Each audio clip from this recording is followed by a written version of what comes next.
Malaysia Madani. Saya terus masuk kepada isu yang saya nak bangkitkan, iaitu mengenai River of Life atau ROL ini.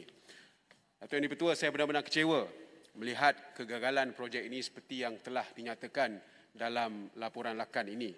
Sebab pada saya niat projek ini amat baik, iaitu mengindahkan dan membersihkan sungai di Kuala Lumpur ini.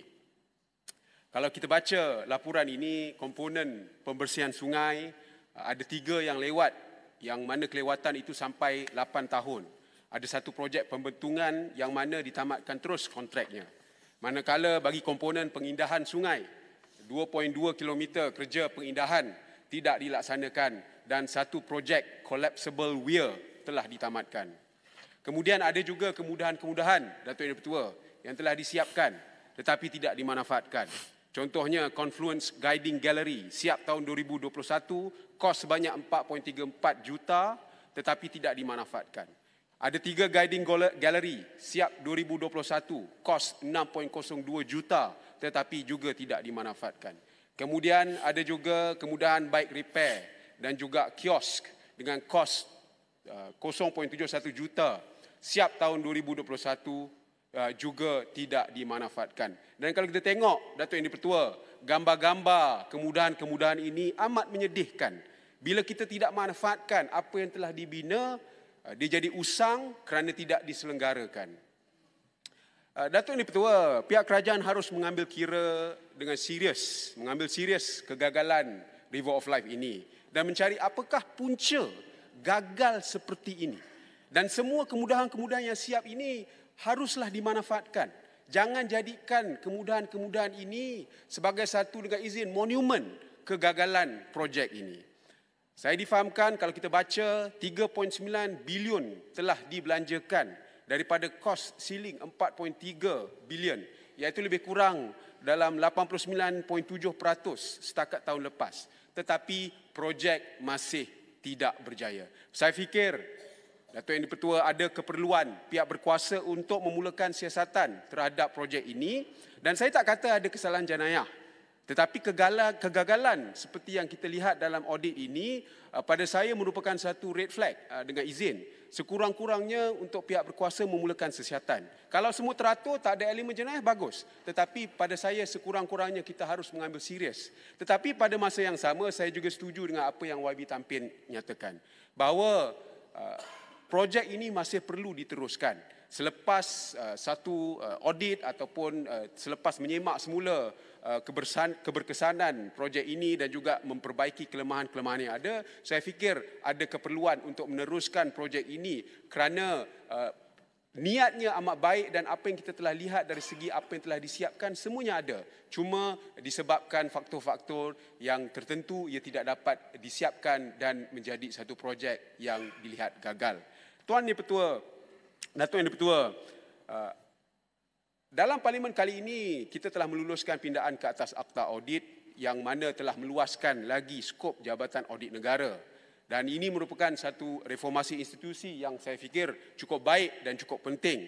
Dan kali ini, hari ini juga kita membahaskan laporan Ketua Audit Negara. Dan ini sebenarnya kali kedua kita membahaskan lakan ini, yang mana saya ingin mengambil peluang untuk merakamkan setinggi-tinggi penghargaan saya kepada semua kaki tangan Jabatan Audit Negara serta Ketua Audit Negara kerana telah melaksanakan tanggungjawab mereka dengan begitu baik sekali. Sebagai seorang ahli PAC, saya boleh mengesahkan, Datuk Yang Di-Pertua, audit yang mereka jalankan adalah begitu rapi dan begitu menyeluruh. Jadi syabas buat Jabatan Audit Negara dan Ketua Audit Negara kerana khidmat bakti yang telah ditaburkan oleh mereka.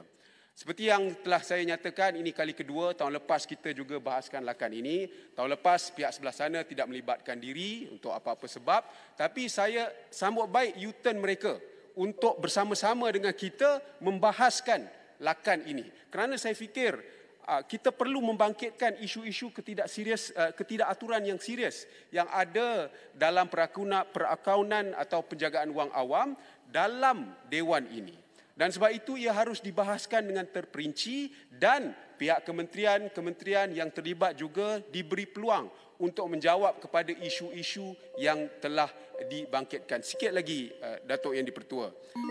Semak dan imbang ini bukan hanya kami bangkitkan saja, tetapi yang penting seperti yang saya katakan tadi, jawapan yang diberikan oleh pihak kementerian adalah penting juga untuk menjadi semak dan imbang. Daripada situ kita boleh tahu adakah kerajaan serius dalam melaksanakan apa yang telah disyorkan oleh pihak Lakan. Reformasi tata kelola dengan meminda akta audit dengan membahaskan Lakan ini adalah begitu penting untuk memastikan Datuk Yang di-Pertua setiap sen wang rakyat dibelanjakan dengan amanah, berhemah dan penuh tanggungjawab. Jadi saya fikir kita perlu berlaku adil pada kerajaan ini. Ya, kerajaan ini tidak sempurna, tetapi tuduhan bahawa kerajaan ini tidak serius tentang tata kelola yang baik atau reformasi sudah mati, saya fikir ini adalah tuduhan yang langsung tidak adil, dan sebab sebenarnya kita tengok banyak reformasi institusi yang telah dilaksanakan. Jadi akhir sekali Datuk Yang Pertua, marilah kita sama-sama menyokong usaha kerajaan ini untuk mewujudkan tadbir urus sektor awam yang lebih baik, supaya tak kiralah siapa yang jadi kerajaan. Kali ini kita jadi kerajaan, mungkin lepas ni dalam 20 tahun lagi mereka pula jadi kerajaan.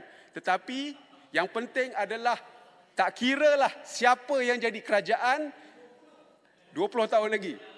Tak kiralah siapa yang jadi kerajaan, our institutions dengan izin remain strong dan tidak boleh diganggu-gugat oleh sesiapa. Sekian, terima kasih Datuk Yang di-Pertua. Bangi mohon menyokong. Yang Berhormat Bangi, Yang Berhormat adalah ahli PAC, betul tak? Sebagaimana Yang Berhormat nyatakan tadi. Pada penggal yang lepas saya juga ahli PAC. Ada tak kalau kita boleh cadangkan Ketua Audit Negara bila melaporkan satu laporan mendapati ada perilaku jenayah, beliau mandatory membuat laporan polis atau SPRM. Tidak perlulah tunggu kementerian berkaitan untuk melaporkan.